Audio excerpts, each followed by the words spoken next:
Final পর্ব অনুষ্ঠান শুরু হয়েছিল।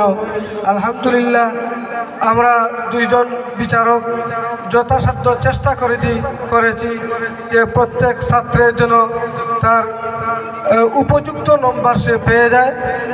মহান আল্লাহর দরবারে আমরা মাফি চাইতেছি যদি আমাদের পক্ষ থেকে কোনো ভুল ত্রুটি হয়ে যায়, মহান আল্লাহ যেন তার দয়া গুণে মাফ করে দেন। আমি মুখে হাত রেখে বলতে পারি যে আমাদের হাফিজ সাহেব সহ আমরা সকাল থেকে এ পর্যন্ত পুরোপুরিভাবে সুচারুরূপে আঞ্জাম দেওয়ার চেষ্টা করছি। এরপরেও যদি আমরা তো একজন মানুষ, আমাদের কোনো ত্রুটি হয়ে যায়, আপনারা আল্লাহর রাস্তায় আমাদেরকে মাফ করে দিবেন। এই রেজাল্টের মধ্যে অনেক এমন আছে, আপনারা দেখবেন রেজাল্ট আউট হওয়ার পর যে তার হয়তো 1 লাইন বা 2 লাইন বা 3 লাইন ছুটে গেছে, তারপরও যে সে পুরস্কার পেতে পারে। আবার অনেক আছে সম্পূর্ণ সল পড়ছে কিন্তু তার নম্বর দেখা যায় 1, 2, 3-এর মধ্যে নাই। এই ব্যাপারটা হইল নম্বর কর্তন হয় কয়েকটা দিক বিবেচনা করে। একটা হইল ইয়াদের নম্বর, তার ইয়াদ কতটুকু শক্ত, এর মধ্যে আছে আমাদের 50 নম্বর। আরেকটা আছে তার তাজবিদের মধ্যে কতটুকু স্মার্ট, তাজবিদের মধ্যে আছে নম্বর 40। আরেকটা আছে হচ্ছে উপস্থাপনা, এর মধ্যে নম্বর হইল 10। সর্বমোট 3 বিভাগে হইল 100 নাম্বার। সুতরাং কেউ যদি 1 লাইন 2 লাইন 3 লাইন 4 লাইন রয়ে যায়, তে দেখা গেছে তার তাজবিদের মধ্যে নম্বর বেশি।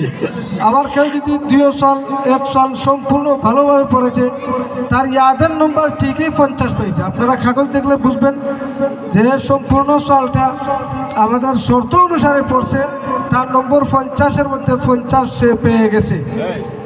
আমি যেহেতু চলে যাব, আপনাদের মধ্যে যদি কোনো মাথামাতি বা একটা আছে না, 2 জন একসাথে হইলে তার ইয়াদের নম্বর যত পাওয়ার আগের পরীক্ষায় এখনকার পরীক্ষায় সে 50-এর মধ্যে 50 পেয়ে গেছে।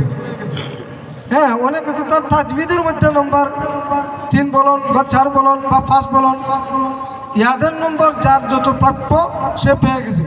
তাজবিদের মধ্যে হয়তো অনেক 3 বা 4 বলন পেয়ে গেছে। যেহেতু 3টা স্তরে নম্বর দেওয়া হয় 50, 40, 10, 3টা মিলাইয়া 100, সেই হিসাবে আপনারা যেহেতু এলাকার মধ্যে এটা নতুন, আপনাদের মধ্যে আমরা পরীক্ষকগণ যখন চলে যাব, আপনাদের একটা প্রশ্ন দেখা দিতে পারে যে ও তো আমরা সবাই শুনলাম সোয়ালের মধ্যে পেশ লাগছে, মমতাহিন হাসবুক বলছেন পূর্ণ সোয়াল পড়ে নাই। এই কথাটুকু বোঝানোর জন্য আসলে মূলত আমি এই কথাগুলো রাখলাম। যেহেতু আমি চলে যাব, আর অনুষ্ঠানের শেষ পর্যন্ত থাকার ইচ্ছা ছিল, কিন্তু ব্যক্তিগত জরুরতের কারণে, প্রাতিষ্ঠানিক কারণে এখনই চলে যেতে হয়। আপনাদের কাছে আমরা 2 জন চিরকৃতজ্ঞ। আপনাদের অনেক ভালোবাসা আমরা মুগ্ধ হয়েছি। বিশেষ করে অনুষ্ঠানটি শুরু থেকে পর্যন্ত সুশৃঙ্খলভাবে অনুষ্ঠিত হচ্ছে। আমার সম্মানিত অতিথি সাহেব একটু আগে যে কথাগুলো বললেন, আমরা প্রত্যেকটা কথাগুলোর মধ্যে অনেক অনেক ফায়দা অনুধাবন করছি। বিশেষ করে আমি হযরতের কথাগুলোর মধ্যে আমরা সবাই আগামীতে যেন আমল করতে পারি, এই চেষ্টা আমাদের প্রত্যেকের থাকবে। আর উনি মুরব্বী হিসাবে অনেক নসিহা আমাদেরকে পেশ করতে পারেন, দাবিও রাখি ইনশাআল্লাহ আমরা আগামীতে উনার মুরব্বীর কথাগুলো আমরা যাতে যথাসাধ্য পালন করার চেষ্টা করব ইনশাআল্লাহ। পরিশেষে আল হিকমা ছাত্র কল্যাণ পরিষদ কে ধন্যবাদ জানিয়ে শুকরিয়া জ্ঞাপন করে আমি শেষবারের মতো ওখানেই ইতি টানলাম।